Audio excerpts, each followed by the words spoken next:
आज हम लोग क्लास 10th का केमिस्ट्री पढ़ने वाले हैं। केमिस्ट्री में आज चैप्टर 2 पढ़ेंगे। चैप्टर का नाम है अम्ल, भस्म तथा लवण।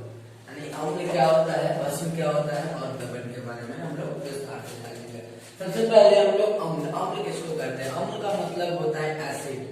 एसिड का अगर हम अर्थ निकाले तो एसिड का शाब्दिक अर्थ होता है खट्टा। एसिड का शाब्दिक जो अर्थ होता है वो होता है खट्टा, यानी कि ये अम्ल जो है कहीं ना कहीं खट्टा से ही संबंधित है। तो हम इसी के बारे में पढ़ेंगे। अम्ल क्या है? तो कहता है कि अम्ल वह पदार्थ है जिसका स्वाद खट्टा होता है। यानी अगर हम टेस्ट करें तो उसका स्वाद जो है खट्टा होगा, तो हम जान जाएंगे कि ये जो पदार्थ है ये अम्ल है। तथा धातु से अभिक्रिया करते हैं, यानी कि जब हम उस अम्ल को किसी मेटल से, किसी धातु से जब हम रिएक्ट करते हैं तो उस अभिक्रिया के फलस्वरूप जो है हाइड्रोजन गैस जो है मुक्त होती है, हाइड्रोजन गैस जो है बाहर निकलती है। या आर्हेनियस एक थे, उन्होंने अम्ल की परिभाषा दी थी कि अम्ल वह पदार्थ है जो जल में घुलकर हाइड्रोजन आयन देता है। हाइड्रोजन आयन का मतलब होता है H+ देता है। जो अगर H+ देगा वो अम्ल कहलाएगा, जो H+ नहीं देगा वो अम्ल नहीं कहलाएगा। जैसे बहुत सारे अम्ल यहाँ दिए हुए HCl हाइड्रोक्लोरिक अम्ल, H2SO4 सल्फ्यूरिक अम्ल, HNO3 नाइट्रिक अम्ल, इस तरह से ये दिए हुए हैं। जैसे कैसे ये देते हैं? जैसे HCl को जब हम वाटर में डालते हैं, पानी में डालते हैं तो क्या होता है? H+ और Cl- होता है। जब HNO3 को हम जल में घुलाते हैं तो ये H+ में और NO3- में टूट जाता है। ये प्लस जो है, ये प्लस और माइनस दो आवेश होते हैं। प्लस को हम धन आवेश कहते हैं और माइनस को हम ऋण आवेश करते हैं। जब HCl या HNO3 को हम जब जल में घुलाते हैं, यानी कि अम्ल को जब जल में हम घुलाते हैं तो जल में घुलकर हाइड्रोजन आयन देता है। आप यहाँ देख रहे हैं HCl को जब जल में घुलाया तो H+ दिया, यानी H+ क्या है? हाइड्रोजन आयन है। HNO3 क्या है? HNO3 को जब जल में घुलाया तो H+ आयन दिया। उसी तरह भस्म का मतलब होता है बेस। अब बेस क्या होता है? तो कहते हैं कि बेस वह पदार्थ है जिसका स्वाद जो है कड़वा होता है। कड़वा का मतलब तीखा आप कह सकते हैं, बिटर स्वीट टेस्ट। भस्म वह पदार्थ है जिसका जलीय विलयन स्वाद में कड़वा होता है। तथा जब हम भस्म को अम्ल के साथ जब रिएक्शन करते हैं तो वो क्या करता है? लवण बना देता है। अब देखिए, अब आर्हेनियस द्वारा अम्ल की भस्म की क्या परिभाषा दी गई कि भस्म वह पदार्थ है जो जल में घुलकर OH यानी कि हाइड्रोक्साइड आयन देता है। जैसे NaOH, KOH, NH4OH। अब देखिए NaOH sodium hydroxide, sodium hydroxide को जब हम जल में घुलाते हैं तो ये क्या टूटता है? Na+ और OH- में टूट जाता है।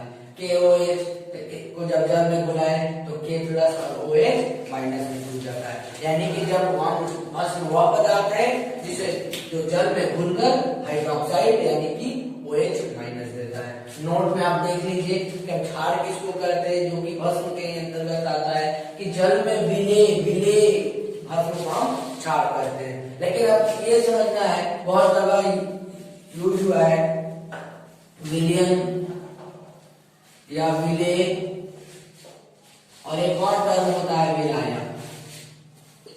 ये तीनों है क्या? विलियन क्या है, विले क्या है, विलायक क्या है? थोड़ा समझ लेते हैं तो समझने में आसान है।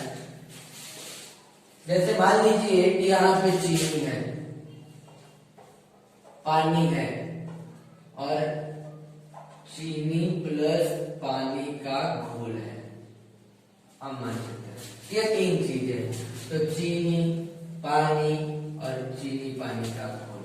ये चीनी पानी का जो घोल है वो विलयन कहलाएगा। ये चीनी जो है विले और ये पानी जो है विलायक कहलाएगा। यानी कि जो घुलता है उसे हम विले कहते हैं। विले का मतलब हो जाना अदृश्य हो जाना किसी में मिलकर। तो जैसे ही चीनी को हम पानी में डालते हैं ये विले हो जाता है, घुल जाता है, यानी कि जो घुलता है उसे हम विले कहते हैं। विलायक क्या होता है कि जो अपने में किसी पदार्थ को घुलाता है, जैसे पानी में जैसे ही चीनी को डालेंगे या नमक को डालेंगे तो क्या करता है, पानी जो है चीनी या नमक को अपने में घोल लेता है, इसलिए पानी को हम लोग विलायक कहते हैं। और विलयन क्या होता है, यानी कि जब विलेय और विलायक का मिश्रण क्या है, विलयन कहलाता है। यानी जब चीनी और पानी को जब हम मिलाएंगे तब उसके घोल को हम विलयन कहेंगे।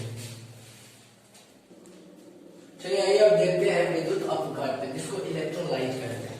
इलेक्ट्रोलाइट क्या होता है, कहता है कि सभी अम्ल, भस्म तथा लवण का जलीय विलय जो है वो विद्युत का संचालन करते हैं। यानी कि उस विद्युत जो है प्रवाहित होती है, उसे हम क्या करते हैं, विद्युत अपघट्य कहते हैं। इस सभी अम्ल, भस्म, लवण का जलीय विलय, जितने भी अम्ल होंगे, भस्म है तथा लवण है, सबका जलीय विलय जो है विद्युत का संचालन करते हैं। वो सारे क्या कहलाते हैं, वो उसे हम विद्युत अपघट्य कहते हैं। जैसे HCl आपका है जो क्लोरिक अम्ल हो गया, ये एसिड के रूप में है। NaOH सोडियम हाइड्रोक्साइड ये भस्म के रूप में है, और NaCl एक लवण है। ये सारे जो है विद्युत का संचालन करते हैं, तो इसलिए हम इन सारे को, चाहे वो अम्ल हो, भस्म हो या लवण हो, ये सारे जो है विद्युत अपघट्य है, जिसको इलेक्ट्रोलाइट भी कहते हैं। उसके बाद है विद्युत अनपघट्य, यानी कि नॉन इलेक्ट्रोलाइट। कहता है कि वैसे यौगिक जिनका जलीय विलय विद्युत का संचालन नहीं करते हैं, वैसे यौगिक जिनका जलीय विलय विद्युत का संचालन नहीं करते हैं, वैसे यौगिकों को हम क्या कहते हैं, वे विद्युत अपघट्य, अनपघट्य कहलाते हैं। जैसे आपका अल्कोहल हो गया, उसके बाद यूरिया हो गया, ग्लूकोज हो गया, ये सारे जो है ये यौगिक है, ये विद्युत का संचालन नहीं करते हैं, इसलिए ये विद्युत अनपघट्य कहलाते हैं। उसके बाद हम पढ़ते हैं उदासीनीकरण। उदासीनीकरण क्या होता है कि जब अम्ल और भस्म एक दूसरे के साथ अभिक्रिया करते हैं, जब अम्ल और भस्म के अभिक्रिया के फलस्वरूप, जब अम्ल और भस्म अभिक्रिया करते हैं तो उस अभिक्रिया के फलस्वरूप लवण का निर्माण होता है और साथ ही साथ जल भी बनता है। जैसे आप देखिए NaOH ये क्या है, एक भस्म है, और HCl एक लवण है। जब इन दोनों का रिएक्शन हो रहा है तो इस अभिक्रिया के फलस्वरूप क्या बन रहा है, NaCl ये आपका भस्म है, हम दिखा देते हैं, ये भस्म है और ये अम्ल है। यह रिएक्शन हो रहा है, रिएक्शन के फलस्वरूप क्या बन रहा है, लवण बन रहा है और साथ ही साथ जल का निर्माण हो रहा है। यानी कि जब भस्म यानी अम्ल और भस्म का जब अभिक्रिया होता है तो उस अभिक्रिया के फलस्वरूप लवण का निर्माण होता है और साथ ही साथ जल बनता है। जैसे आप यहाँ देखिए NaOH, NaOH क्या में टूटेगा, Na+OH- में टूटेगा। फिर HCl को जब तोड़ते हैं तो H+Cl- में टूटता है। तो यहाँ से क्या हुआ कि Na+ और Cl- एक दूसरे के साथ आ गए। उसके बाद OH- और H+, Na+Cl- दोनों अभिक्रिया किया तो ये दोनों क्या हो गया, उदासीन हो गया। प्लस साइन और माइनस साइन जो है खत्म हो गया, तो NaCl लवण बना दिया और OH- और H+ जब अभिक्रिया किया तो ये जल बना दिया। यानी कि जब अम्ल तथा भस्म अभिक्रिया करते हैं तो उस अभिक्रिया के फलस्वरूप लवण का निर्माण होता है और साथ ही साथ जल बनता है। अब यहाँ क्या है कि Na+ ये धन आयन है और Cl- ये क्या है, ऋण आयन है। तो ये दोनों आवेश जो है एक दूसरे को क्या उदासीन बनाती है। यानी इससे यही पता चलता है कि जब अम्ल और भस्म जब अभिक्रिया करते हैं तो उसका विलयन जो है ना तो अम्लीय होता है और ना ही क्षारीय, बल्कि उनका जो जलीय विलयन होगा वो हमेशा उदासीन होगा। यही अभिक्रिया, ऐसी अभिक्रिया को हम उदासीनीकरण अभिक्रिया कहते हैं। चलिए हम देखते हैं अम्ल तथा भस्म के गुण। ये अम्ल और भस्म के गुण क्या होते हैं। तो अम्ल जो होते हैं स्वाद में खट्टे होते हैं। जैसे ही हम उसे टेस्ट करते हैं तो उसका स्वाद जो है, टेस्ट जो है खट्टा होता है। जैसे आप नींबू, संतरा या कच्चे अंगूर को आप खाकर देखिए, उसका स्वाद जो है आपको खट्टा आएगा। तब आप ये पता लगा लीजिएगा कि ये जो है वो अम्ल है। जैसे अब है कि भस्म जो है स्वाद में कड़वा होता है। जैसे ही आप उसका टेस्ट करते हैं तो वो कड़वा फील होता है। जैसे NaOH सोडियम हाइड्रोक्साइड और एक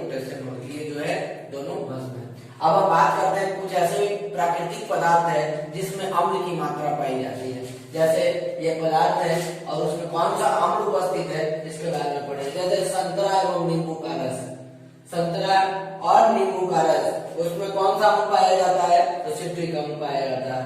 उसके बाद सेब, सेब में मैलिक अम्ल पाया जाता है। इमली, इमली में टार्टरिक अम्ल पाया जाता है। फिर सिरका, सिरका में एसिटिक अम्ल पाया जाता है। उसके बाद है दही, दही में लैक्टिक अम्ल पाया जाता है। टमाटर, टमाटर में ऑक्जेलिक अम्ल पाया जाता है। अमाशय रस यानी कि हमारे पेट के अंदर जो रस निकलता है वो हाइड्रोक्लोरिक अम्ल होता है।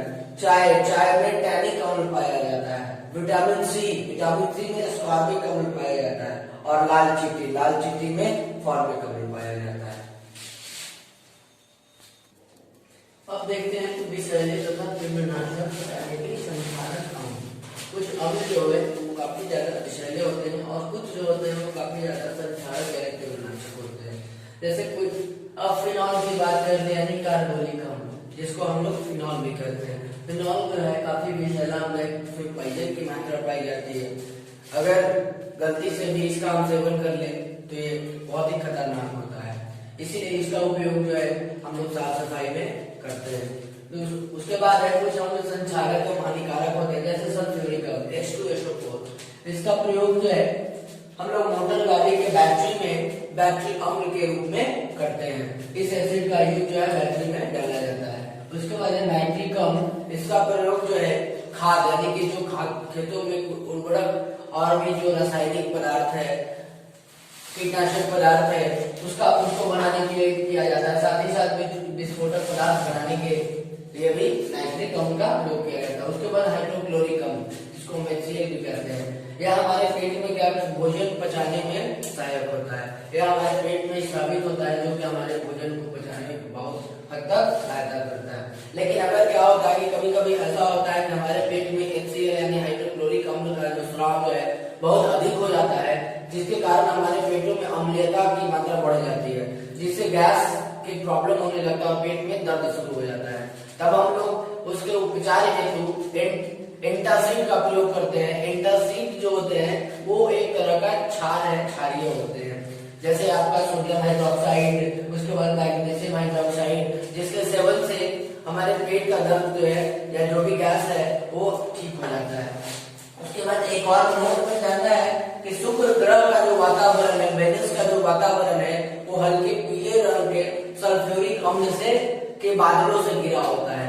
शुक्र ग्रह का वातावरण हल्के पीले रंग के सल्फ्यूरिक अम्ल के बादलों से घिरा होता है, जिसके कारण शुक्र ग्रह पर जीवन संभव नहीं हो सकता है। चलिए अब बात करते हैं अम्ल तथा भस्म के साथ धातुओं की अभिक्रिया, यानी कि अम्ल और भस्म के साथ ये धातुएं जो है कैसा अभिक्रिया करती है। अब नीचे वाली सक्रिय श्रेणी में हाइड्रोजन से ऊपर की धातुएं अम्ल के साथ अभिक्रिया कर लवण तथा हाइड्रोजन गैस बनाते हैं। यानी कि हाइड्रोजन इस सक्रियता श्रेणी में ये हाइड्रोजन जो दिख रहा है, ये हाइड्रोजन से ऊपर जितने भी धातुएं हैं वो अम्ल के साथ अभिक्रिया करके लवण तथा हाइड्रोजन गैस बनाती है। ये आपका दिखा है सक्रियता श्रेणी है, जिसमें ये सक्रियता ऊपर से नीचे की ओर दिखाई गई है। यानी कि सबसे ऊपर वाले धातु सबसे ज्यादा सक्रिय, पोटेशियम सबसे ज्यादा, उससे कम कैल्शियम, उससे कम सोडियम, उससे कम मैग्नीशियम, उससे कम एल्यूमिनियम, उससे कम जिंक, उससे कम लोहा, उससे कम टिन। यानी ये सक्रियता धीरे धीरे नीचे की ओर घटते जा रही है। सबसे जो ऊपर है वो सबसे अधिक सक्रिय धातु, जो सबसे नीचे है वो सबसे कम सक्रिय धातु। उसके बाद जो एक चीज और कि हाइड्रोजन से ऊपर जो धातुएं हैं, इस हाइड्रोजन से ऊपर वाले जो धातु हैं वो अम्ल के साथ अभिक्रिया करके लवण तथा जल बनाते हैं। लेकिन हाइड्रोजन से जो नीचे वाले धातु हैं, जैसे तांबा, पारा, चांदी, सोना, ये सभी धातुएं अम्ल के साथ अभिक्रिया नहीं करती है, क्योंकि इनमें ऑक्सीकारक नहीं होता है। जब तक इनमें ऑक्सीकारक ना डाला जाए ये अम्ल के साथ डायरेक्ट रूप से सीधे तौर पे अभिक्रिया नहीं कर सकती है। लेकिन हाइड्रोजन से ऊपर जो धातुएं हैं ये धातुएं अम्ल के साथ अभिक्रिया कर सकती है। जैसे अब बात करते हैं यहाँ जिंक को सल्फ्यूरिक सल्फ्यूरिक अम्ल के साथ अभिक्रिया करवा रहे हैं। जिंक कहाँ है, जिंक देखिए हाइड्रोजन से ऊपर का है, ये अम्ल के साथ अभिक्रिया कर रही है। जैसे ही अम्ल के साथ अभिक्रिया करती है तो क्या बनाती है, जिंक SO4 तो जिंक सल्फेट बना दी, ये लवण बन गया और ये हाइड्रोजन गैस बन रही है। उसके बाद Fe का मतलब लोहा होता है। लोहा कहाँ है, हाइड्रोजन से ऊपर है। जब इसको हाइड्रोक्लोरिक अम्ल एसिड के साथ अभिक्रिया करते हैं तो ये क्या बनाती है, FeCl2 बनाती है और ये हाइड्रोजन गैस बनती है। यानी कि कह सकते हैं कि हाइड्रोजन गैस ऊपर जितनी भी धातुएं हैं वो डायरेक्टली रूप से अम्ल के साथ अभिक्रिया कर सकती है, लेकिन हाइड्रोजन गैस से नीचे जितनी भी धातुएं हैं वो जो है डायरेक्टली अम्ल के साथ अभिक्रिया नहीं कर सकती है।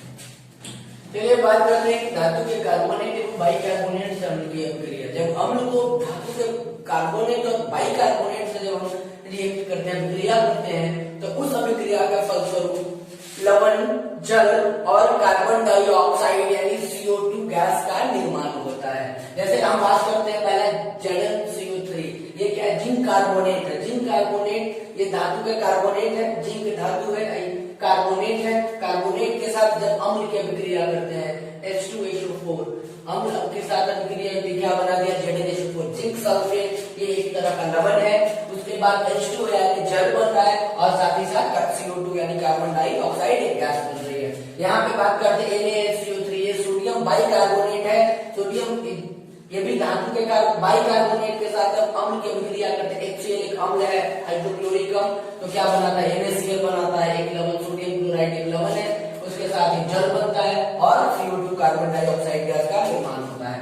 अब अम्ल और भस्म की एक साथ जब अभिक्रिया करते हैं, जब अम्ल और भस्म एक साथ अभिक्रिया करते हैं तो उस अभिक्रिया के फलस्वरूप क्या होता है कि उनका जलीय विलयन ना तो अम्लीय होता है और ना ही वो क्षारीय होते हैं, यानी कि वो उदासीन हो जाता है।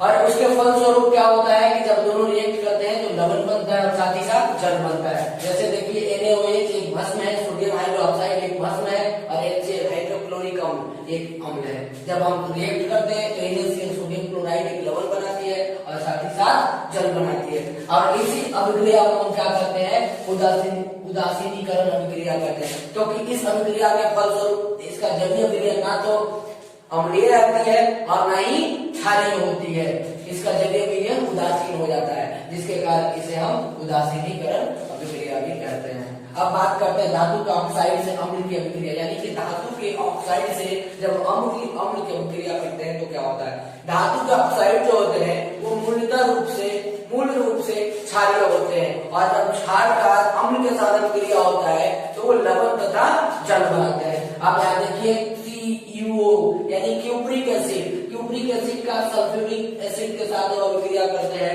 तो क्या बनाता है, कॉपर सल्फेट बनाता है और साथ ही साथ जल बनाता है। यहाँ देखिए ZnO जिंक ऑक्साइड और ये H2SO4 ये सल्फ्यूरिक एसिड है, यहाँ क्या बना रहा है, जिंक सल्फेट और वाटर बना रहा है, H2O जल बन रहा है। चलिए बात करते हैं कि धातु के ऑक्साइड की भस्म के साथ जब अभिक्रिया होता है तो क्या होता है। अब एक बात जानते हैं कि धातु के जो ऑक्साइड होते हैं जैसे CO2 या SO2 और भी बहुत सारे हैं, तो ये सारे जो है इनकी जो प्रकृति होती है, नेचर होती है, वो अम्लीय होते हैं। और जब ये अम्ल के साथ अभिक्रिया करते हैं, जैसे देखिए अब CO2 क्या धातु का ऑक्साइड है, उसके साथ हम क्या करते हैं, कैल्शियम हाइड्रोक्साइड को हम रिएक्ट करते हैं, तो रिएक्ट करने के बाद ये क्या बनाता है, कैल्शियम कार्बोनेट बनाता है और उसके बाद जल बनाता है। ये इसको हम चूना जल भी कह सकते हैं, यानी कार्बन डाइऑक्साइड को जब कैल्शियम हाइड्रोक्साइड के साथ रिएक्शन करते हैं तो वो कैल्शियम कार्बोनेट बनाता है और साथ ही जल बनाता है। कैल्शियम कार्बोनेट है, इसका जो अवक्षेप होता है ये व्हाइट कलर का होता है, दुधिया अवक्षेप होता है। अब बात करते हैं अम्ल तथा भस्म की जल से अभिक्रिया, यानी कि अम्ल और भस्म को जब जल से अभिक्रिया करते हैं तो क्या होता है। जैसे ही अम्ल तथा भस्म जो है जल में मिलते हैं, जल से अभिक्रिया करते हैं, तो जल से अभिक्रिया करके उष्मा उत्पन्न करते हैं, यानी कि जैसे HCl क्या है, अम्ल है, और इसे जल से जब अभिक्रिया कर रहे हैं H3O प्लस हाइड्रोजन आयन बना रहे हैं और यहाँ क्लोरीन ये बना रहे हैं और साथ ही साथ क्या है, ये उष्मा उत्पन्न हो रही है। यानी कि जैसे ही अम्ल या भस्म को जल में हम घुलाते हैं तो घुलाने के बाद क्या होती है, उष्मा उत्पन्न होती है। जैसे यहाँ देख लीजिए NaOH को जल में जैसे ही मिला, NaOH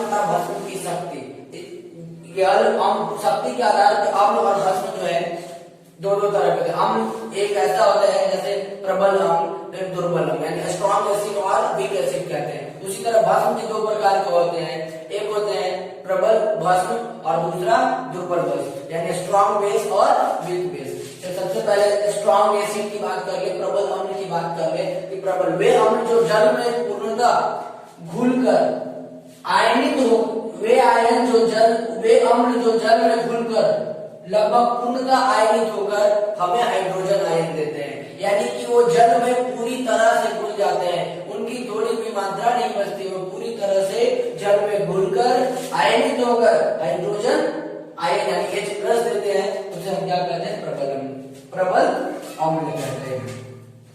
जैसे आपका HCl हो गया हाइड्रोक्लोरिक अम्ल, उसके बाद H2SO4 सल्फ्यूरिक अम्ल हो गया, HNO3 नाइट्रिक अम्ल हो गया, ये सारे जो है स्ट्रॉन्ग एसिड के एग्जाम्पल है, प्रबल अम्ल के उदाहरण है। अब बात करते हैं दुर्बल अम्ल। दुर्बल अम्ल क्या होता है? वे अम्ल जो जल में घुलकर आंशिक रूप से आयनित होकर हाइड्रोजन आयन प्रदान करते हैं, यानी कि वो जल, वैसे अम्ल जो पानी में पूर्णतः नहीं घुलते हैं और पूर्णतः न घुलकर हाइड्रोजन आयन प्रदान करते हैं, यानी कि वैसे अम्ल का कुछ भाग ही पानी में घुल पाता है और वो आयनित होकर हाइड्रोजन आयन H प्लस प्रदान करते हैं, वैसे अम्ल को दुर्बल अम्ल कहते हैं। जैसे H3PO3 ये बोरिक अम्ल, फिर CH3COOH एसिटिक अम्ल, ये सारे जो है दुर्बल अम्ल के उदाहरण हैं। अब बात करते हैं प्रबल भस्म। प्रबल भस्म क्या होता है? वे भस्म जो जलीय विलयन में पूर्णतः आयनित होकर काफी मात्रा में, बहुत अधिक मात्रा में हाइड्रोक्साइड आयन प्रदान करते हैं, OH माइनस प्रदान करते हैं, उसे हम क्या कहते हैं? प्रबल भस्म कहते हैं। जैसे NaOH, KOH, ये सब क्या है? ये प्रबल भस्म के उदाहरण है। उसी तरह दुर्बल भस्म क्या है? कि वे भस्म जो जलीय विलयन में सिर्फ अंशतः मतलब कुछ मात्रा आयनित होकर बहुत कम मात्रा में OH माइनस हाइड्रोक्साइड आयन देते हैं, जल में आयनित घुलकर अंशतः आयनित होकर बहुत कम मात्रा में हाइड्रोक्साइड आयन देते हैं, OH माइनस देते हैं, उसे दुर्बल भस्म कहते हैं। जैसे कैल्शियम हाइड्रोक्साइड, फिर मैग्नीशियम हाइड्रोक्साइड, ये सारे जो है दुर्बल भस्म के उदाहरण है। तो इस क्लास में इतना ही, फिर अगली क्लास में देखेंगे। आज के लिए धन्यवाद। कृपया वीडियो को लाइक करें और चैनल को सब्सक्राइब करना ना भूलें।